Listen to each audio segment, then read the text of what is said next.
Deixando de lado, talvez, não tinha valor para eles, na verdade, né? Pra gente hoje é história. Para ele era um pedaço de madeira.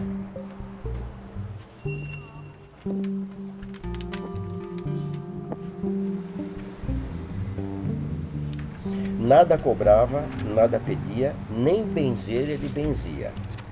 Ouvia a todas as pessoas simplesmente, estimando a todos pelos peregrinos e pelas pessoas graduadas.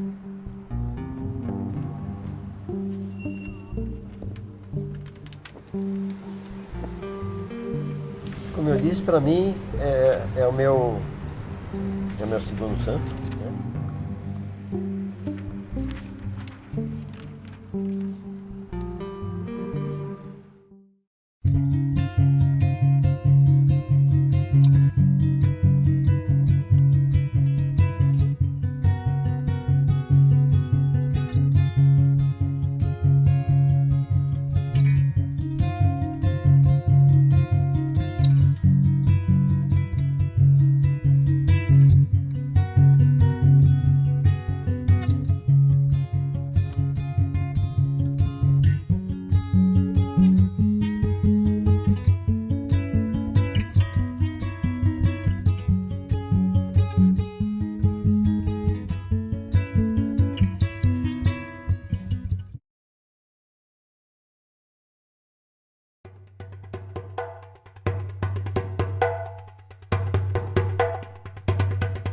Eu ouço a história deles, as histórias dele desde criança, né? Meu pai contava, né? O meu avô, que era neto dele, contava, né? E falava dos milagres, né? Embora o meu avô Pascoal ele fosse evangélico, né? Ele não tinha essa ligação de fé, né? Mas ele tinha um respeito, obviamente, por ele. E desde aquela época eles contavam essas histórias dele como um curandeiro famoso, era conhecido, que vinha gente de muito longe. Há relatos de que vinham pessoas, inclusive do exterior, vieram pessoas para se tratar com ele, né? É porque, veja bem, eu acho que naquela época também a área de medicina devia ser muito básica. Quem tinha direito à medicina, São Caetano devia ter 2 ou 3 médicos, Zambon, coisas, né, esses médicos. E que, como o próprio disse, era caro, né, 3 mil réis por uma consulta naquela época, devia ser muito cara. Então você recorria muito a isso, né, a um benzedor. Eu lembro da minha avó que a gente só tomava chá de tudo. Tinha dor de barriga, tinha um chá, tinha lombriga, tinha um chá, tinha dor de cabeça, tinha um chá. E era tudo nessa base. Qual era a assistência que essas pessoas tinham? Assistência médica, psicológica? Nenhuma, zero, né? Numa época no Brasil da Primeira República que, assim, era de uma... Era meio que salve-se quem puder, assim, né? Você não tinha lei trabalhista, você não tinha assistência de saúde, você não tinha nada disso. Quem que ela ia recorrer? Ela ia recorrer ao religioso. E é uma pessoa que, inclusive, não cobrava. Ele não cobrava. As pessoas é que davam, né? Por amor, por gratidão, né? E deram terras, e deram tudo que elas podiam e queriam dar, né?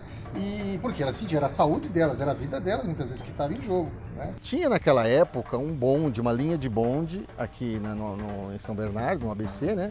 Que era o chamado bonde do Pujol, que era a família que era proprietária. E uma dessas paradas chamava Estação Parada Saúde, uma coisa assim, nome de saúde, aqui no Santa Maria, que era onde o pessoal perguntava, me leva lá no curandeiro, né? As pessoas vinham a pé, quem tinha algum recurso vinha de carroça, né?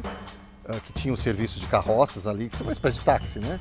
Na estação, ou esse bonde do Pujol, que não parava exatamente na frente, mas era o mais próximo possível nessa chamada Estação Saúde.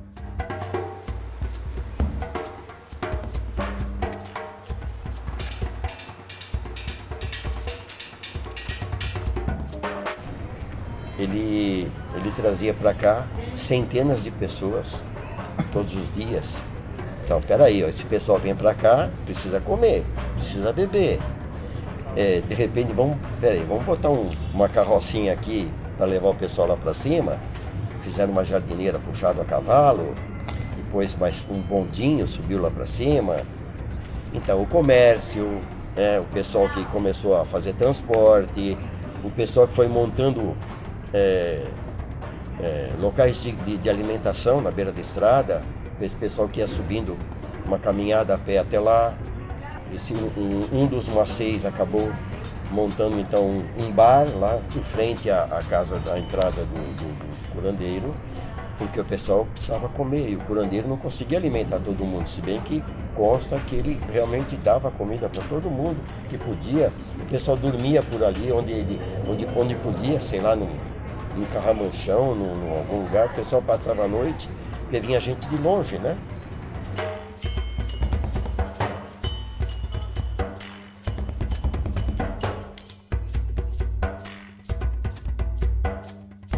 Acredito que ele seja descendente daqueles indígenas que foram trazidos pelos bandeirantes no século XVIII, XVII e XVIII para cá, para São Paulo, para serem escravizados, né? Ele tinha uma mescla de saberes dos povos originários indígenas, né? E da Igreja Católica, que sempre foi muito dominante no país. Então, ele, com certeza, ele deveria se declarar católico. Aliás, ele tinha uma boa relação com, por exemplo, o padre Luiz Capra, que foi um dos principais padres aqui da região. Na verdade, Vicente Rodrigues mantinha uma aproximação muito grande com a Igreja Católica. Quando da construção da Capela Mor, a nossa igreja matriz da fundação, em 1913, houve um déficit grande nas despesas de receitas coletadas da porta pelo vigário. Então, houve uma reforma e esse padre Capra, ele não tinha dinheiro suficiente para pagar a reforma. Quer dizer, a diferença, o padre Capra escreveu que foi ele que pagou. Vicente pagou essa diferença. Pelo que eu percebo, o curandeiro, o Vicente, ele por ser um representante da religiosidade popular, né, ele tinha muito respeito pela Igreja Católica, né? Então ele nunca teve uma atitude de confrontamento, né, de confronto com a Igreja. Então ele tinha aquela herança, né, da ameríndia, né, da questão da espiritualidade, que é o que ele aplicava ali no momento da cura, né, e ao mesmo tempo respeitando a institucionalidade católica. E não um respeito por medo, não, parece que é um respeito porque, na verdade, isso faz parte mesmo da criação da sociedade brasileira. Quer dizer, ao mesmo tempo que você tem aquela coisa de, muito provavelmente, a gente não sabe da história da infância dele, mas muito provavelmente ele frequentou igreja, certamente foi batizado, talvez tenha feito algum curso, ou não fez curso, mas ele frequentou a igreja, né? Ele muito provavelmente teve uma formação católica. Mas ao mesmo tempo ele recebia, muito provavelmente da sua família, da sua herança indígena, né? Essa espiritualidade que ele acabou legando aí na sua obra. Eu fiz uma pesquisa nos jornais, né? Nos jornais disponíveis na hemeroteca digital da Biblioteca Nacional. E assim, eu confesso que eu tive uma certa surpresa mesmo, que eu só vi praticamente ataques, né? Assim, em geral em tom de escárnio, chamando ele de explorador da fé popular, né? Houve um combate da imprensa, né, nesse sentido, né? E acho que isso se deve a uma insensibilidade, a um elitismo da época. A gente tem que lembrar que quando a República foi proclamada, em 1889, você teve a divisão de igreja e Estado, né? Então você tinha um sentimento anticlerical muito forte nesse momento, nesse começo do século XX, né? Ainda a influência do positivismo, né, que fincou raízes aqui no Brasil, né? Então esses jornalistas, essa imprensa, ela se dizia supostamente esclarecida, né, que tinha um desprezo pela população mais pobre, né? E tudo que saísse desse padrão de uma elitização, né, dentro dessa coisa eurocêntrica cristã, seria tudo algo que não vale, não presta, né? É só lembrar que as próprias práticas de capoeira eram criminalizadas na época, né? E era uma população totalmente marginalizada. Então, havia essa arrogância, né, institucional da mídia, e parte da Igreja Católica também era violentamente contra também. E eu acredito que essas pessoas acabam tendo, sem uma educação, ele era analfabeto, né? Não sabia nem contar,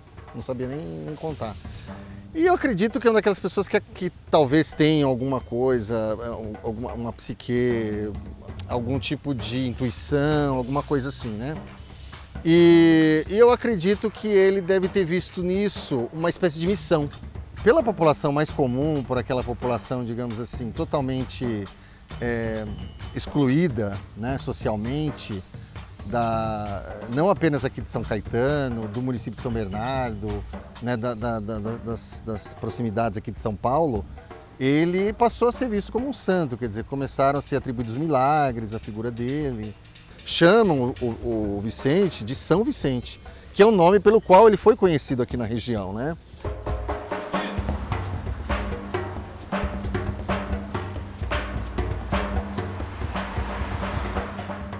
Eu cresci escutando a minha avó contar, né, do pai dela, que era Vicente Curandeiro, as histórias que ela contava, assim, do que ele fazia, do que ele curava, de muita gente que vinha lá, né?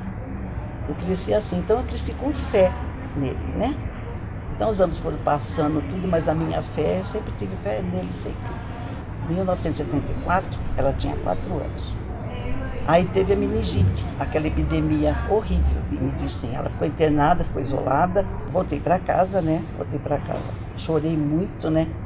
Aí a minha mãe, ela tinha foto do Vicente, né?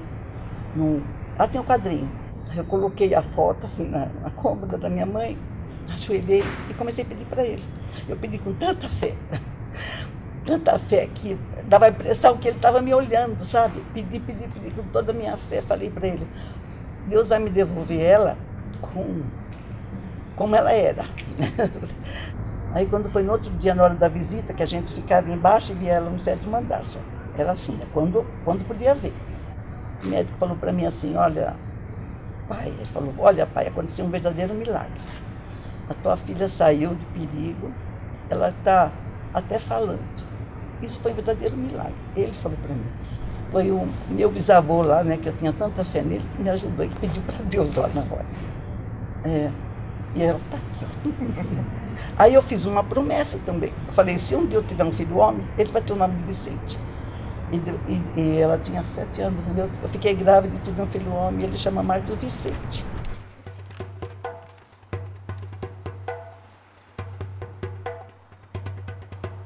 Depois de tudo isso, eu tenho pouco a dizer, né? Eu sou um milagre. Ela é um milagre. Eu incorporei muito essa história, né? E minha mãe, além da promessa de dar um nome a um filho que ela nem cogitava ainda ter, né? Ela prometeu que ia estar sempre comigo no cemitério para visitar o jazigo, né? E eu faço isso desde a minha infância. Eu acho que um logradouro com o nome dele traria uma homenagem a ele, onde quer que ele esteja. O local onde ele atuava é onde hoje é uma unidade de saúde, um equipamento de saúde aqui do município. Atrás tem uma praça, né, uma pracinha onde ficava o Colégio Arthur Rudianos. Não precisa ser aquela praça, pode ser outro lugar, mas que houvesse uma indicação aqui, atendia o curandeiro Vicente Rodrigues Vieira, alguma coisa nesse sentido.